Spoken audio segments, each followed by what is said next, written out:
athletes need to get paid because right now they're getting exploited by a system where the NCAA is making billions of dollars off of them and they're not being compensated in any way other than their scholarship. Alright, so here's some stats to give you guys a perspective on what's going on. In 2011, the University of Texas head football coach Matt made $5.1 million compared to the $3.1 million that the 85 football scholarships gave to the kids. So that just shows you that, yeah, they are getting compensated with those scholarships, but that's about half of what they're paying the football coach, of what those players are doing for the school. Just to show how much money that these NCAA teams are bringing in the March Madness tournament alone, which is a 3-week tournament, they're bringing in $930 million in revenue, while the NBA revenue for two years in 2011 brought in $770 million, and that's over a 6-month long period. So clearly that tournament's bringing huge amounts of money in. Their contract with Turner Sports alone is worth $10.8 billion, so it's about 10 years. The top 15 highest paid NCAA football coaches made a combined $53.4 million, while 13,877 Division I football players amassed $0. So those football coaches weren't the ones that were putting their bodies on the line, playing those games and making money for the school. According to Dr. Boyce Watkins, who's a professor at Syracuse University, he said during one nationally televised Syracuse game, they make enough money to get every player on that team a full ride for 4 years. So that just shows for those kind of programs, those scholarships, it might seem like a lot of compensation for those players, but that's pennies for those schools. I have a video. It's a clip from the show Real Sports on HBO.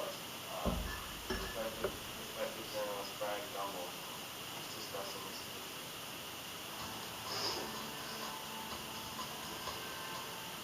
We're meeting with all the correspondents and the grand poobahs of Real Sports. We're talking about issues that are close to us. And Brian, from moment one, said, should college athletes be paid? This is a huge issue for me. I have a lot of thoughts on this. Talk amongst yourselves in the next minute. Talk amongst yourselves in the next minute. It's a show that we're doing so much more than single theme shows, but it's a terrific way to play this groups. At the risk of sounding contrary, I mean, people in trite fashion ask from time to time, should players be paid? I like to phrase it in a different fashion, which is we have this multi-billion-dollar collegiate sports industry. We have to figure out a way to fairly compensate those who are fueling that industry. Like Bernie said, what a great business model. You make billions, oh, and by the way, you don't have to pay the employees anything. How great is that? I mean, it's the only institution in America that you think of like this, where you're making billions of dollars, oh, and by the way, you don't pay the people. The other argument, and Brian's going to jump in 3 seconds into my saying this, the other argument is we're giving you a college education for free. Like it cost the University of Florida to put another button in the season. I mean, really, it's insane. It's insane. And the other argument beyond that, which is a bit more subtle, is you're playing for your school. You're playing for your school. Now, to some people, that's downright laughable. What Brian is leaving, it's laughable because the school you're playing for is literally making hundreds of millions of dollars on your talent. But let's be clear. This is a story about not that they should get it, but it's a whole discussion about whether. Yeah, how do we compensate? How do we compensate? And by the way, this is not some kumbaya moment. I mean, let's be honest about this. If and when, even if you pay athletes, some will still cheat. Some schools will cheat. Some guys will take money under the table. I said this isn't going to equalize anything. The only thing is, it will make for a fairer system for the athlete if we can find some way to compensate them fairly for what they're doing for their schools. They don't. Too many don't. Don't miss a special presentation of Real Sport. So that's what Brian thinks. He thinks it's unfair that you have an industry that's making that much money, and the reason that they're so profitable is they're not paying anybody that's fueling that industry.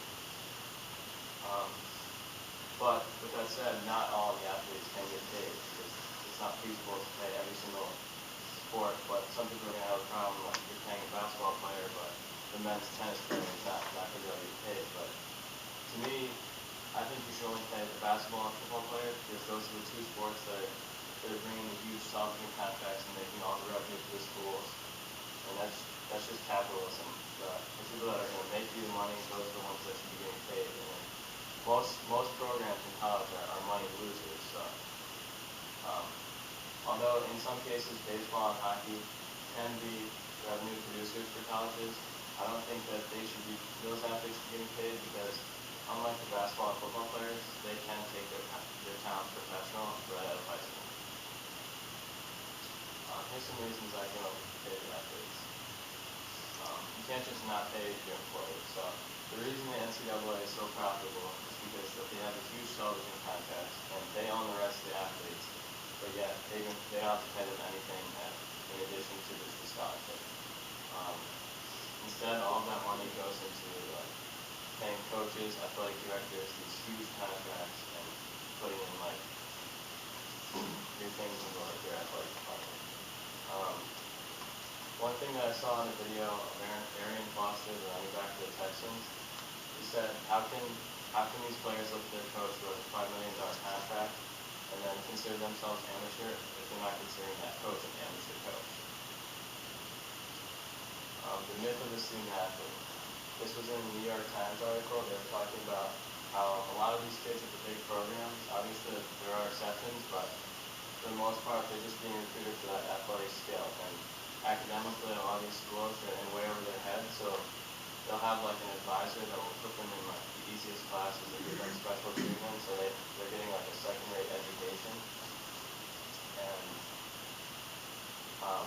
with the amount of work that they're putting into their practice, it's supposed to be 20 hours per week and 1 day off per week, but a lot of those programs practice well over that amount, up to 40 or 50 hours a week. So it's a lot to ask from them to do that in addition to their studies.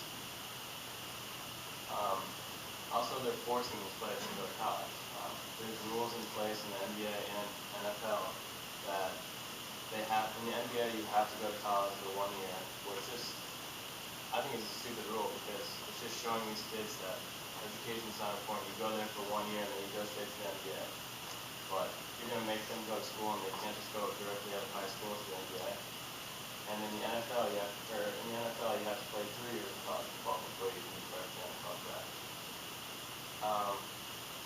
So something I saw in that New York Times article, they said, why can't they join their workforce if they're good enough right out of high school at age 18? They said it was because of injuries or them getting hurt, but you're allowed to join the armed forces directly out of high school if that's what you want to do. So why can't you play professional sports like that? These kids are also putting their body on the line. Players in NCAA basketball and football are constantly suffering these serious injuries, and they're not being compensated for what they're doing. I'm sure you guys all saw the Kevin Ware injury in the Louisville versus Duke game where his leg popped out, but he wasn't able to receive any workers' compensation because technically he's not an employee of the school. He's just a student athlete.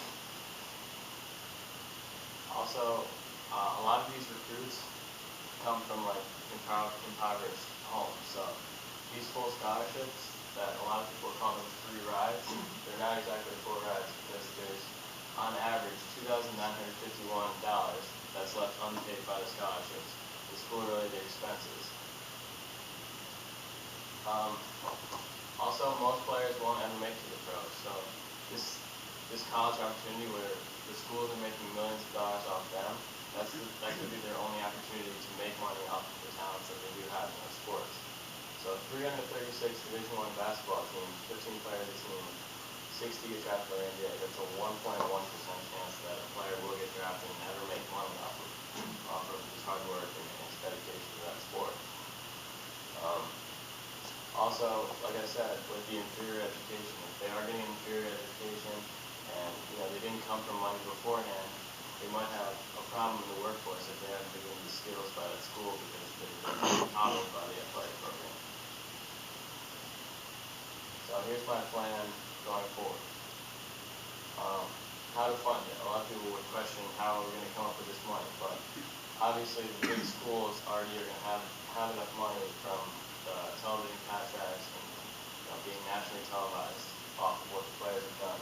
So a school like Youngstown State or an Alabama A&M will have a tough time finding the funds to pay, but that's just going to cause like some of the weaker teams to like be weeded out, and it will cause Division I to like condense, and some schools will have to move to Division II because of this. But it's not like you're going to be losing any like national title contenders or any of the big money-making schools anyway. So I don't see why the NCAA would be opposed to that.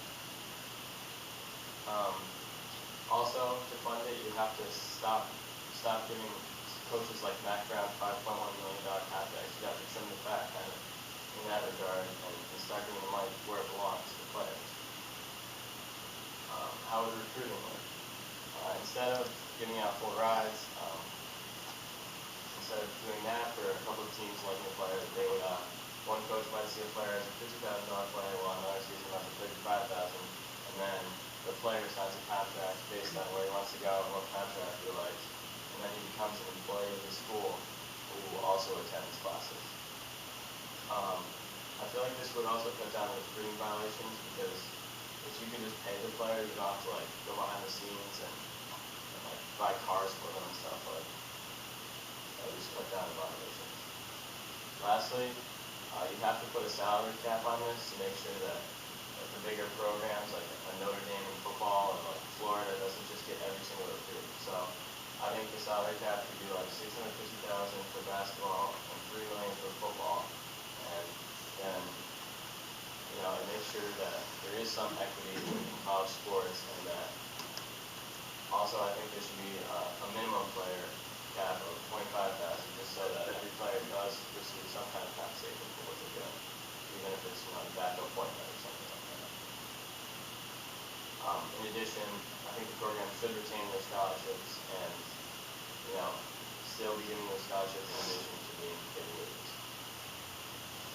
Any questions?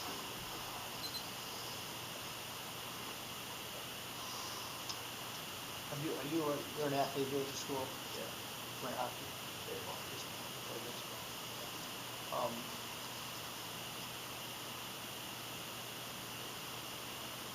It really is kind of a dilemma. I mean, you have this situation, again, they're extreme situations, but the $1 million coaches and Matt Brown, as you mentioned, and there certainly are others, multi-million dollars. And then the question about the future prospect.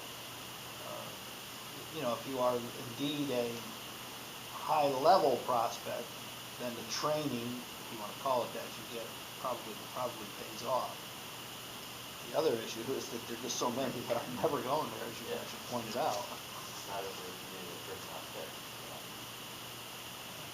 I like the idea of affect your functioning much as the NFL, with the salary caps and, in the overall packages. And coaches' salaries will be part of that. Yeah, they would definitely have to cut down on giving coaches all the money. If they're not going to step up and do it.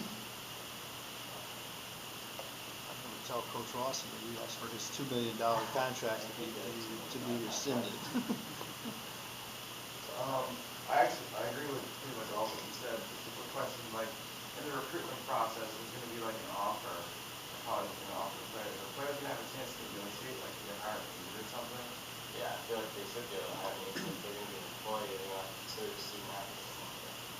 And then on top of that, like boosters, like programs have boosters who, right now, it's illegal for boosters to give athletes that, but like be like an incentive. Boosters could actually give players things now, like if you made them employees. So they could be put to good use. Thank you.